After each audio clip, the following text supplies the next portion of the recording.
Comienzan los Juegos Olímpicos en París. La capital francesa recibió a más de 11.000 atletas de 206 países diferentes. Y en esta versión de las justas hay varias novedades. Se estrenarán 6 deportes que fueron considerados olímpicos, incluido el breakdance. Volvemos a ver también a miles de asistentes, luego de que los espectadores no pudieran asistir a Tokio 2020 por la pandemia del COVID-19. Y estas Olimpiadas llegan después de un duro escrutinio contra el dopaje, especialmente una disputa que tiene Estados Unidos y China en la natación. Y también luego de que el tema de la salud mental de los atletas se tomara los focos en las Olimpiadas de hace 3 años. Con el retiro de la gimnasta estadounidense Simone Biles de 5 finales para proteger su salud mental. Además, las Olimpiadas de este año se realizan en medio de 2 guerras. Esto ha provocado que Rusia tenga una delegación históricamente baja, con tan solo 14 atletas en comparación con los más de 300 que hubo en Tokio. Mientras que del otro lado, el Ministerio del Interior francés prometió protección las 24 horas para los deportistas israelíes, quienes han sido abucheados en la capital francesa por la guerra en la Franja de Gaza. ¿Qué esperar entonces de París 2024? Eso es lo que discutimos hoy en el debate, alejándonos un poco de los temas de geopolítica que solemos tratar. Para eso tenemos a 2 invitados que se conectan desde París. El primero de ellos es nuestro editor de deportes de France 24 y nuestro enviado especial Juan Pupiales. Y también nos acompaña el periodista deportivo Alejandro Munévar. Gracias a ustedes 2 por estar aquí y gracias también a toda nuestra audiencia. Estamos en redes sociales como @France24-ES y un saludo muy especial a quienes nos están escuchando a esta hora a través de Apple Podcasts, Spotify, Deezer y TuneIn. Juan Pupiales, comienzo con usted. Obviamente está su casa, bienvenido. Cuéntenos entonces no solo cómo es el ambiente en París, sino qué esperar de estos 6 nuevos deportes. ¿Qué tal, María Clara? Poco ambiente, la verdad, ahora mismo en París, ya a horas de esa ceremonia inaugural inédita que ha movilizado esta ciudad y de qué manera movilizarse. Por aquí, por París, está siendo muy difícil, ha dado muchos dolores de cabeza al centro de este París. Es prácticamente un cordón de seguridad gigantesco y nos ha llamado mucho la atención desde que el equipo de France 24 llegó a París, que notamos poco ambiente de Juegos Olímpicos. Incluso el primer día que nos acercamos al centro de medios no veíamos marcas, no veíamos el logo de los Juegos Olímpicos. Esa es una sensación bastante extraña, pero cuando uno habla con la gente nos dicen es que nos está cambiando la vida, el día a día, estar aquí en estos Juegos Olímpicos, porque hay mucha gente que incluso ha visto cómo su estación de metro se ha cerrado para llegar, tienen que ahora imprimir un papel para llegar hasta su casa. Entonces, todo eso ha marcado mucho estos Juegos Olímpicos, además con esa ceremonia de inauguración sobre la que hay mucha expectativa, una ceremonia completamente inédita. Tomás Joly, el director artístico, afamado director artístico, a cargo de esa ceremonia. Yo ayer estuve caminando por los alrededores de esa Torre Eiffel y me di cuenta que hay cosas que no se pueden ocultar de esta ceremonia de inauguración, porque al ser al aire libre hay elementos que tienen que tener expuestos sí o sí. Y ahora un poco la preocupación que hay de cara a esa ceremonia es si lloverá o no. Esta tarde estuvo lloviendo un poco ya sobre las 8 de la noche. Y sobre los nuevos deportes, concretamente en estos Juegos Olímpicos hay solamente como tal un nuevo deporte que es el breaking, que hará su debut en estos Juegos Olímpicos. A partir de ahí ya son nuevas pruebas y nuevas disciplinas. El caso particular, por ejemplo, de la escalada, que se modifica para tener ahora la velocidad aparte y la dificultad con el boulder completamente separados. Decían los escaladores que lo que se hizo en Tokio de mezclar las 3 fue una verdadera barbaridad. La velocidad es casi que un deporte aparte. La inclusión del relevo de la marcha atlética se quita, no llega a ese relevo de los 35 kilómetros y aparece ese relevo que se anunció con un poco más de un año de anticipación, y los varios cambios que hubo en la vela con la inclusión, por ejemplo, del kitesurfing. Gracias, Juan, por esto. Y tal cual usted ha mencionado varios de los deportes que entran ahora en París 2024 y también mencionó algunos como la escalada deportiva que comenzaron desde Tokio 2020. Para hablar de esto también le doy la bienvenida a Alejandro Munévar. Gracias por estar aquí en el debate de France 24, hoy dedicado, por supuesto, a los deportes. ¿Qué esperar de estos nuevos deportes olímpicos que veremos en París? Hola Clara, buenas noches. Pues vea, yo creo que para hablar de lo que sucede en París o de lo que sucedió en Tokio, hay que irnos a Buenos Aires 2013. Allí en una sesión del Comité Olímpico Internacional, la 124, si no estoy mal, si la memoria no me falla, decidieron que debían traer estos deportes que nosotros conocemos como urbanos al olimpismo para atraer nuevas personas, para atraer nuevo público. Y yo creo que lo han logrado de una u otra manera. Hablaba Juan hace un rato de lo que decían los atletas, específicamente de la escalada, de que haber mencionado, haber mezclado las tres disciplinas en una sola, fue algo loquísimo que hicieron y es parte, creo yo, de lo que se está realizando en los Juegos Olímpicos y en el movimiento olímpico. ¿Están logrando su cometido? Yo creería que sí. Lo hemos visto en eventos más pequeños, como los Panamericanos, por ejemplo, que se realizaron en Cali el año antepasado.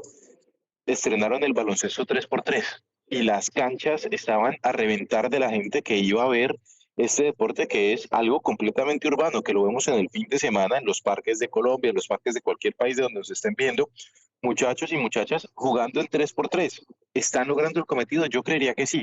Y eso es lo que estamos viendo, trayendo un poco el deporte de la calle al deporte del olimpismo, o más bien al movimiento olímpico, y así atrayendo nueva gente, atrayendo nuevos adeptos al deporte y sobre todo nuevos adeptos a unos olímpicos que estaban perdiendo muchísimo campo frente a otros deportes como los SEA Games. Inclusive hace 2 días, hace menos de 48 horas, desde el Comité Olímpico Internacional se aprobaba la creación de los de los Olímpicos de Juegos Electrónicos.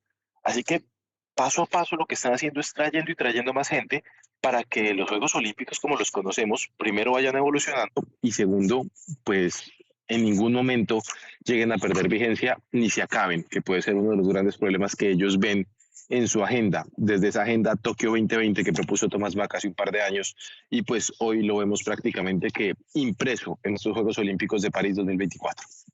Usted habla entonces de cómo los deportes urbanos están entrando a las Olimpiadas para atraer a más público, Juan, y quiero preguntarle sobre eso, pero antes hacer una claridad. No son 11.000 atletas, sino cerca de 10.500 los que participarán en París 2024. Además de esta cantidad de atletas, ¿qué se espera entonces de la cantidad de público? Porque Alejandro y usted han mencionado los 4 deportes que entraron en Tokio: escalada deportiva, skateboarding, BMX freestyle y también baloncesto 3x3. Y ahora hay 6 nuevos, incluyendo el breakdance y varios deportes también náuticos, como el 470 vela o el kitesurf que usted ya mencionó. ¿Lograrán estos deportes que Alejandro llama deportes urbanos atraer a más público a las Olimpiadas? Es que el objetivo está precisamente en que esos deportes sirvan para atraer público joven. En el caso del baloncesto 3x3, partidos de 10 minutos, que es un gancho que busca el joven, las audiencias jóvenes, que ver una prueba que no suponga para ellos hora y media o 3 horas, 4 horas. Yo soy un amante del ciclismo y puedo estarme una mañana entera, una tarde entera viendo ciclismo, pues a las audiencias jóvenes eso no les gusta y el Comité Olímpico Internacional está muy centrado en que esos nuevos deportes atraigan masas, sean un espectáculo de masas. Aquí el caso del breaking es una apuesta muy importante, es uno de esos escenarios urbanos, es uno de esos escenarios que es prácticamente un lugar icónico de París al que se le han situado gradas. La apuesta es llegar a esas audiencias y vuelvo al caso de la marcha porque la marcha es prácticamente el ejemplo de una prueba sobre la cual el Comité Olímpico Internacional no sabe muy bien qué hacer. Es una prueba que llegó a ser la prueba más larga del atletismo con 50 kilómetros, una prueba que se extendía por horas y el COI no ha querido ya implementarla en los Juegos Olímpicos, sino que agregó esa prueba de la marcha, de ese relevo de la marcha, con el cual busca precisamente crear un poco más de expectativa. Esta tarde hablábamos con Jefferson Pérez, campeón olímpico de marcha con Ecuador en 1996. Nos decía que incluso comprendía que el Comité Olímpico Internacional buscara hacer cambios porque el deporte es un poco eso, hacer cambios para sobrevivir, para sobreexistir a largo plazo. Y ahí en estos nuevos deportes, Alejandro, ¿cómo entra a jugar el control del doping y si ha habido o no casos, por lo menos hasta ahora, que se conozcan?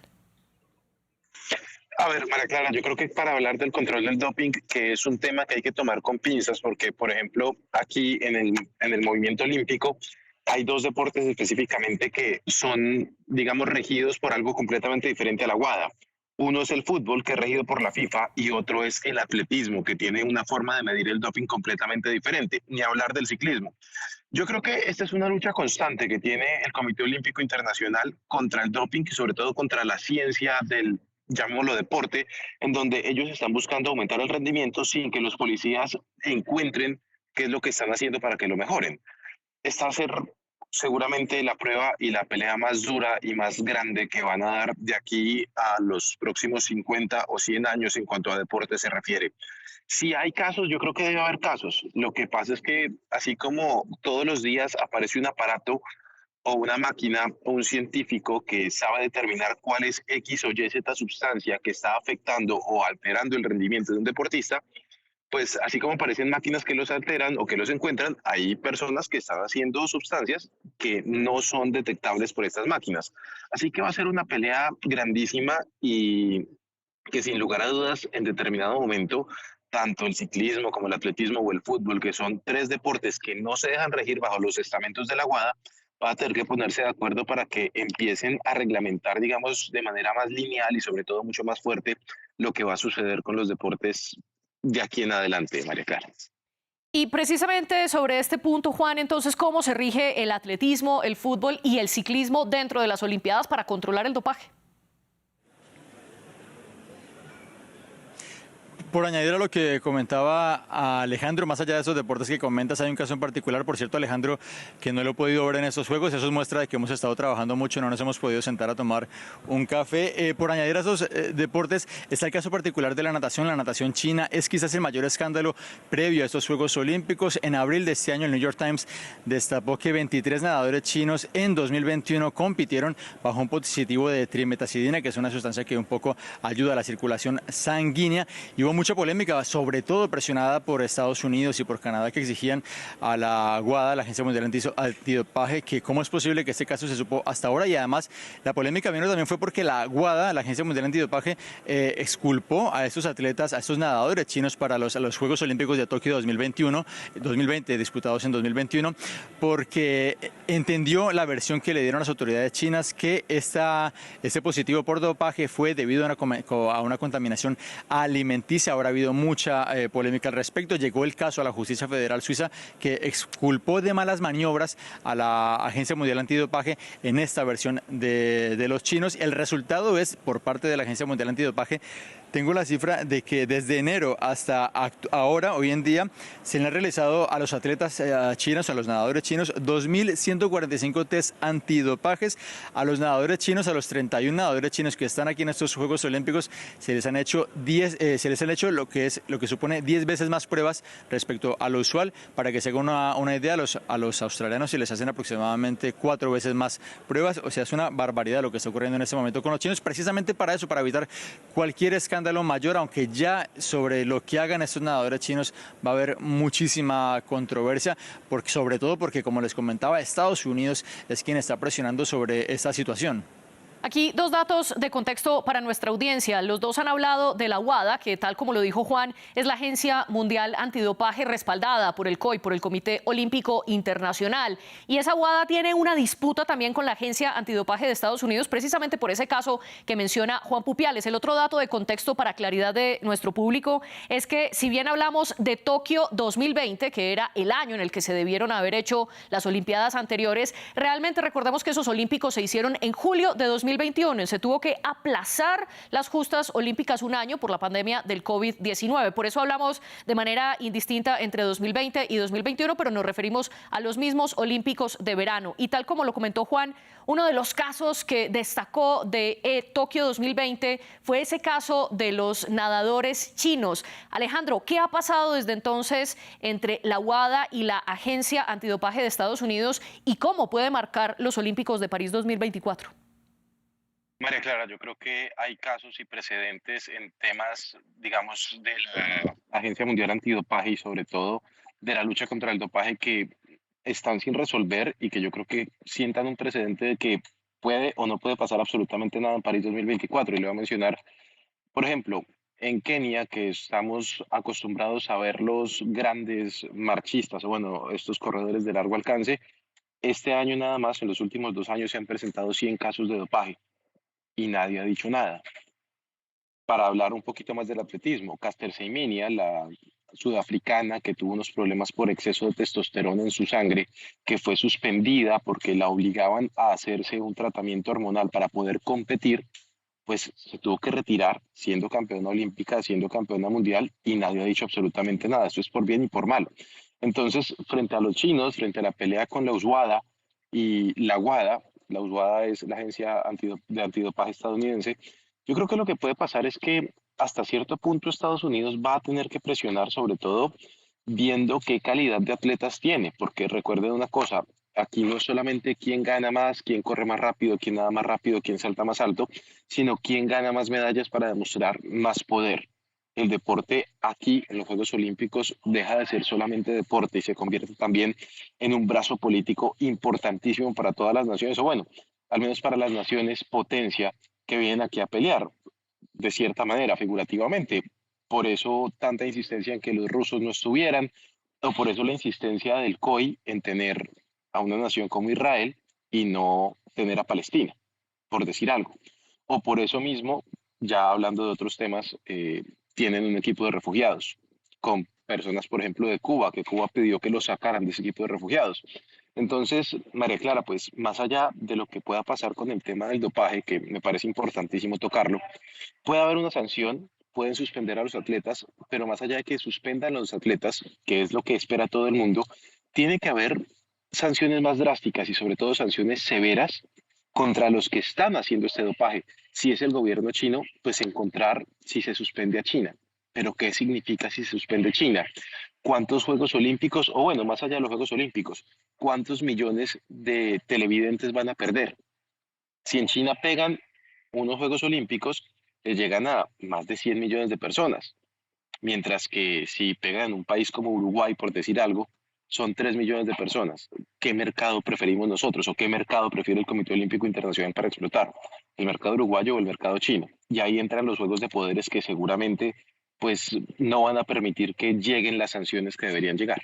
Y a propósito de eso que usted dice que entre más medallas se refleja más poder y por eso está el vínculo con el dopaje, este caso también se vio con Rusia. Recordemos que en los Olímpicos de Tokio 2020, los 335 atletas rusos que participaron en las justas no fueron con la bandera de su país, sino que fueron con la bandera del Comité Olímpico Ruso. Y recordemos que cuando uno de ellos ganaba una medalla, no sonaba el himno del país, sino que sonaba uno de la música clásica de Tchaikovsky, precisamente para emular esa cultura rusa sin hacer alusión a los símbolos nacionales. Y en ese momento Rusia fue sancionada porque supuestamente el gobierno estaba impulsando un programa de dopaje. Juan, ¿qué significa que ahora pasemos de 335 atletas bajo la bandera del COI ruso a tan solo 14, según los datos del Comité Olímpico Internacional, con bandera neutral por la guerra en Ucrania? Claro, la situación de los rusos es muy curiosa porque llegan esos atletas, esos 14 atletas aquí a París 2024. Son atletas que en este momento están regidos por ese veto parcial por la guerra en Ucrania, la invasión a Ucrania. Recordemos cuáles son las condiciones del Comité Olímpico Internacional. Atletas que no hayan expresado un apoyo a la guerra, atletas que no pertenezcan a una afiliación que tenga que ver con las Fuerzas Armadas rusas. Clubes de fútbol como el CSKA de Moscú, por ejemplo, pertenecen al ejército ruso. Cualquier club afiliado, cualquier atleta afiliado a esta institución no puede estar en estos Juegos Olímpicos. Hoy en día ese es el barómetro para permitir qué rusos pueden estar en los Juegos Olímpicos, y recordemos que aquellos que llegan aquí no pueden hacer parte aún así del desfile de la ceremonia inaugural de este viernes en el Río Sena. Pero como me recordaba antes nuestra compañera Eumar Esada, experta en atletismo, a comienzos de años World Athletics, que es el ente regidor del atletismo, la antigua IAF, exculpó y liberó allá a los atletas rusos de ese veto longevo que venía desde ese escándalo de los Juegos de Sochi, y desde comienzos de año ya por parte, por ejemplo, de World Athletics, que es el atletismo, que es el deporte rey en los Juegos Olímpicos, 48 medallas de oro aquí en París 2024, solamente una por debajo de la natación.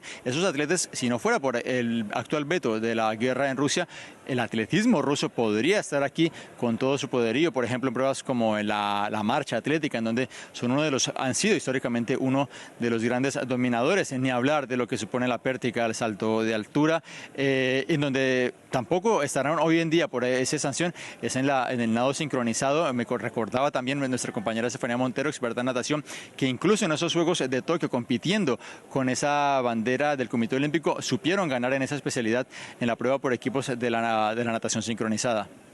A propósito que usted menciona a Estefanía Montero y Eumar Esa, un saludo a ellas que hacen parte también del equipo enviado de France 24 para estas Olimpiadas. Alejandro, ¿qué significa entonces no tener a Rusia en París 2024? Juan ya nos mencionaba que ha sido históricamente fuerte en atletismo, también en algunas partes de natación, pero más allá de esto, además es uno de los ganadores históricos de medallas junto con Estados Unidos y cada vez más con China. ¿Qué significa la ausencia rusa en estas Olimpiadas? Pues María Clara, lo que significa la ausencia rusa en estas Olimpiadas es un golpe fuertísimo a la geopolítica internacional, porque siguen diciéndole los países, entre comillas, aliados, ustedes no pueden con nosotros. Y ustedes pueden ser el gran gigante de Siberia, por allá, el enorme país siberiano, y no va a pasar nada. Pueden tener los mejores atletas del mundo y si no se nos da la gana de que vengan, no van a venir. Y es lo que está pasando. Al final, pues si ustedes ven, hay atletas que pagan justos por pecadores, así como habría 100 dopados, podrían haber 250 que no estaban dopados. Así que más allá de eso, pues es un golpe fuertísimo al deporte, sobre todo también, pues oportunidades para deportistas o atletas de países emergentes en diferentes disciplinas de adquirir medallas que no tenían presupuestadas. Vea, hay un caso específico en el salto con pértiga, desde que se retira Elena Isinbayeva, o más bien, desde que retiran a Elena Isinbayeva, la gran campeona de esta disciplina, pasó la griega Caterina, inclusive hay una venezolana que es Robeidis Peinado, que llegó a ser medallista mundial en el año 2017, precisamente porque carecían de una reina, carecían de una persona que estuviera dominando aquí de manera completa, como lo hizo Elena Isinbayeva. Ahora, ¿falta eso, creo yo, para el espectáculo? Sí, por supuesto, pero también en lo que mencionaba usted, María Clara, que es importantísimo en la lucha contra el dopaje, pues tienen que ser mucho más fuerte y estos ejemplos que dan de diferentes castigos son ejemplarizantes, sí, pero si se utilizaran con todos los países, no solamente con Rusia. Y del otro lado, otra de las características de estos Olímpicos es que Rusia no va a transmitir las Olimpiadas, algo que no ocurría en ese país desde 1984 y desde Rusia se ha presionado a sus mismos atletas a que no acepten esa invitación del COI, porque se creó un panel para revisar caso a caso qué atletas rusos y también qué atletas bielorrusos podrían participar en estas Olimpiadas. Se les hizo una invitación a quienes hubieran pasado esos filtros de los que Juan ya nos estaba hablando previamente y no todos aceptaron. De hecho, cerca de 20 deportistas declinaron la invitación, ya fuera o por presión de sus respectivos gobiernos o para socializar y empatizar un poco con las personas que no podían ir, con los deportistas y sus colegas que no podían ir. Quiero preguntarle, Juan, por el contraste. Mientras tenemos a atletas rusos y bielorrusos fuera de París 2024, tenemos a deportistas israelíes protegidos las 24 horas por el gobierno francés y las fuerzas militares francesas. Y ya lo vimos sobre todo con ese partido de fútbol masculino entre Israel y Mali. ¿Qué pasó ahí? Sin duda alguna, la cuestión de los israelíes ha hecho que las autoridades francesas, ya preocupadas por la seguridad y tuvieran que hacer un despliegue, un reforzamiento aún más grande sobre la delegación israelí. Desde la delegación israelí envían mensajes de tranquilidad, de calma, pero es que en la previa de estos Juegos Olímpicos, desde la portavocía del Comité Olímpico Internacional, reconocieron que había amenazas de muerte contra la delegación israelí. Ayer, en ese partido en el Parque de los Príncipes, empate a 1 entre Mali e Israel, abucheos por todas partes contra la delegación israelí. Es que París, Francia, aquí donde nos encontramos, ha sido uno de los epicentros de esas marchas en contra de Israel y a favor del pueblo palestino, y ha habido marchas específicas. No hace mucho, hace cuestión de días, cientos de personas marcharon aquí en París pidiendo que, así como hay un boicot contra las autoridades rusas, haya también un boicot sobre la delegación israelí. Está esa sombra de lo que ocurrió en Múnich en 1972, la muerte de varios, el asesinato de varios deportistas israelíes. israelíes no quieren que algo así manche estos Juegos, porque cuando algo así ocurre, los Juegos pasan a un segundo plano y todo el mundo recuerda eso a través de la tragedia. Y por recoger, por cierto, antes el guante de lo que comentaba Alejandro sobre los deportistas rusos y su poderío, hablaba Alejandro acerca de Yelena Isinbayeva. Yo soy amante del atletismo precisamente gracias a Isinbayeva, porque en los Juegos de Atenas en 2004 mis padres y yo, que éramos unos inmigrantes en Lanzarote, en las Islas Canarias, descubrimos una rusa que le ganaba a todo el mundo y que lo hacía con muchísima facilidad y que lo celebraba por todo lo grande. Lo hizo en 2004 y lo hizo en 2008. Esa es la magia que tiene el atletismo y también es la magia que sabe Rusia, con la que puede contar con esas figuras tan grandes, con la que puede también propagar su imagen. ¿Qué pasó entonces? Porque los dos hablan de cómo el mundo geopolítico está afectando al deporte y a las Olimpiadas. Así hubiésemos dicho que no íbamos a hablar de política en el debate de hoy, pero quiero preguntarle a Alejandro, ¿qué pasó entonces con ese llamado a la paz olímpica, a hacer un cese a los diferentes fuegos en medio de las justas? Un llamado que hizo el presidente francés Emmanuel Macron y que respaldó también el mandatario chino Xi Jinping. Pues lo que pasa es eso, que se queda en un llamamiento simplemente y que de ahí no va a pasar. Hay una cosa curiosísima. Thomas Bach, presidente del Comité Olímpico Internacional, que a propósito ayer recibió una carta abierta del presidente de la AIBA pidiendo su renuncia. Nunca había pasado esto en una asamblea del COI. Es muy amigo, por ejemplo, de Vladimir Putin. Amiguísimos, son parceros, diríamos en Colombia. Y Putin en más de una oportunidad le ha pedido a Thomas Bach que eche para atrás todo lo que están haciendo de sacar a sus atletas y no ha podido ceder. Yo creo que este llamamiento que hace el gobierno francés, el gobierno chino, de una aparente paz, es simplemente eso, es una aparente paz de llevemos todo de la mejor manera posible, no nos pisemos las mangueras y vamos para adelante, que el show debe continuar. Que así como en algún momento lo dijo Joao Belange, presidente de la FIFA, el show must go on.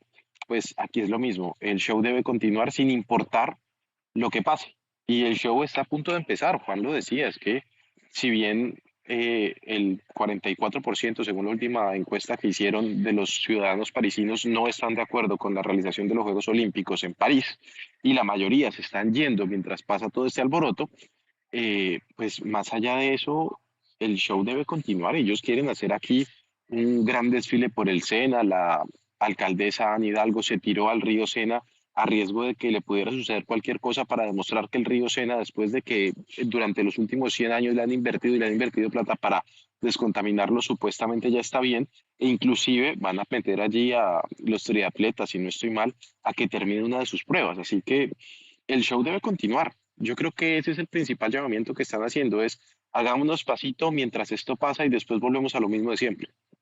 A pesar de que el show debe continuar, como usted dice, la Unión Internacional de Triatlón puede frenar esa competencia precisamente en el río Sena que usted menciona, Alejandro, si encuentran que dos de las bacterias que estudian de manera constante, una de ellas, el E. coli, que es la que se encuentra en la materia fecal, supera los niveles permitidos para que los deportistas se lancen al río. Juan, ¿es posible que esto pase, que se cancele el triatlón y la natación abierta por la contaminación del Sena?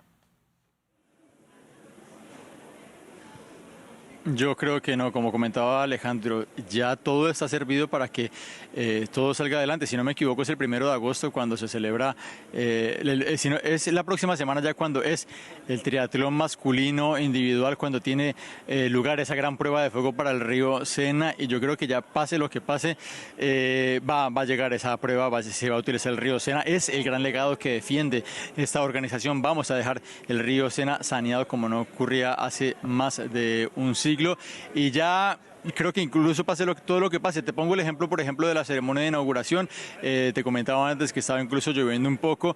Leía que Tomás Joly, el director de esa ceremonia de inauguración, tiene previsto todo un protocolo para que si el río Sena tiene una corriente muy fuerte, si llueve, si no llueve, ya está todo previsto para que, como sea cuales sean las condiciones que tengamos hoy en día, esto sea una fiesta. París se está jugando demasiado, Francia se está jugando demasiado. Los ojos del mundo quieren ver aquí de nuevo el esplendor de los Juegos Olímpicos. Olímpicos. En Tokio no tuvimos público por la pandemia. París, la organización, el Comité Olímpico Internacional, incluso los amantes del deporte, yo mismo quiero ver de nuevo una fiesta olímpica como la que no vimos hace Río. Es que Río fue ya hace 8 años y este lugar está llamado a recuperar todo el brillo que tienen unos Juegos Olímpicos, todo el brillo que encanta a las audiencias, todo el brillo que hace que niños, que niñas pequeñas vean estrellas en televisión y digan yo quiero ser como ellos.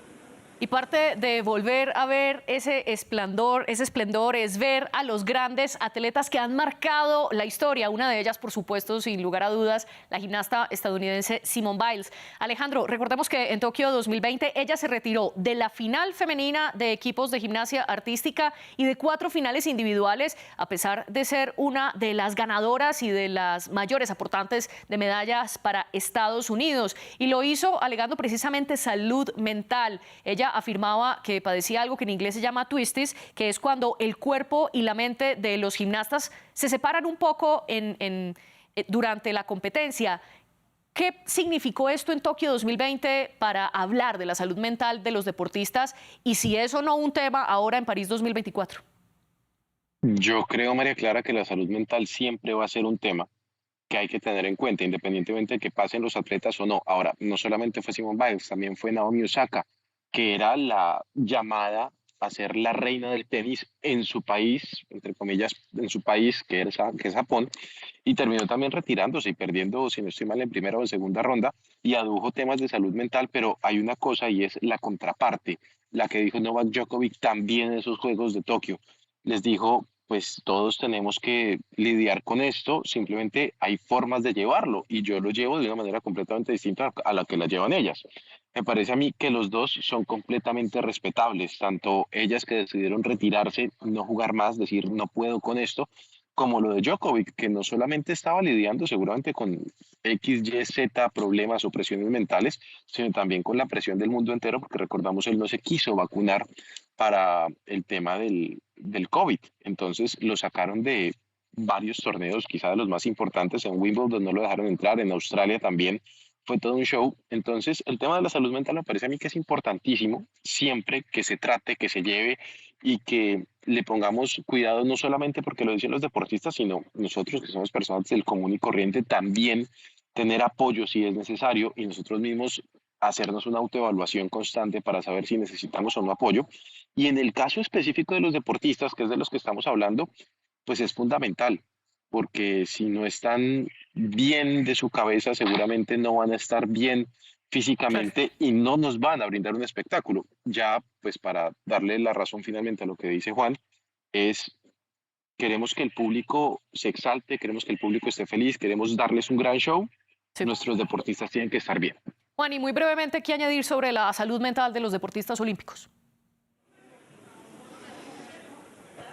Se habla mucho del caso de Simone Biles, Naomi Osaka, no podemos olvidarnos en Sudamérica el caso de Delfina Pignatielo, esa nadadora argentina quien amenazaba con dominar las pruebas de fondo, esa recordada prueba del Mare Nostrum donde se dio a conocer al mundo. Delfina Pignatielo va a Tokio muy mermada por la pandemia, por cómo la afectó la pandemia. Delfina Pignatielo se retiró siendo una joven promesa porque le quiso dar prioridad a su salud mental y por mostrar también la otra cara de la salud mental. Ponía Alejandro el caso de Djokovic, yo pongo el caso de Rafael Nadal, su especie de némesis, porque cuando Naomi Osaka precisamente dijo que no quiere comparecer ante la prensa por salud mental, dijo, un momento, es que comparecer a la prensa hace parte de nuestro trabajo, hace parte de a lo que debemos hacer frente a nosotros como deportistas de élite. Y ahora, para cerrar esta discusión o este análisis que ustedes nos están aportando, ya hemos visto entonces y recordamos claramente que Tokio 2020 fue marcado por la pandemia del COVID-19. Alejandro, ¿qué cree usted que será lo más importante en París 2024 y sobre qué poner los ojos como audiencia? María Clara, me lo pone difícil, ¿sabe? Me lo pone difícil. Yo estuve en Tokio y sufrí Tokio y disfruté muchísimo Tokio porque en medio de que no había ambiente, podíamos disfrutar muchísimas más pruebas por la falta de gente. Entonces podíamos ir de un lado a otro. Yo creo que aquí hay que ponerle muchísimo cuidado al atletismo, los 100 y los 200 metros, el salto alto, porque viene Tamberini de nuevo muy fuerte, el italiano. En la natación, lo de Ledecky en los 400 metros va a ser espectacular. Y sin lugar a dudas, pues ahí sí, perdóneme que meta el tema del patriotismo colombiano a nuestros colombianos, sobre todo los que se están despidiendo, Mariana Pajón, Carlos Ramírez en el BMX, que seguramente pueden ser sus últimos olímpicos, van a despedirse de la mejor manera posible y los que vienen ahí detrás, que son muchos buscando la gloria olímpica y buscando darle muchas alegrías a este país que tanto lo necesita.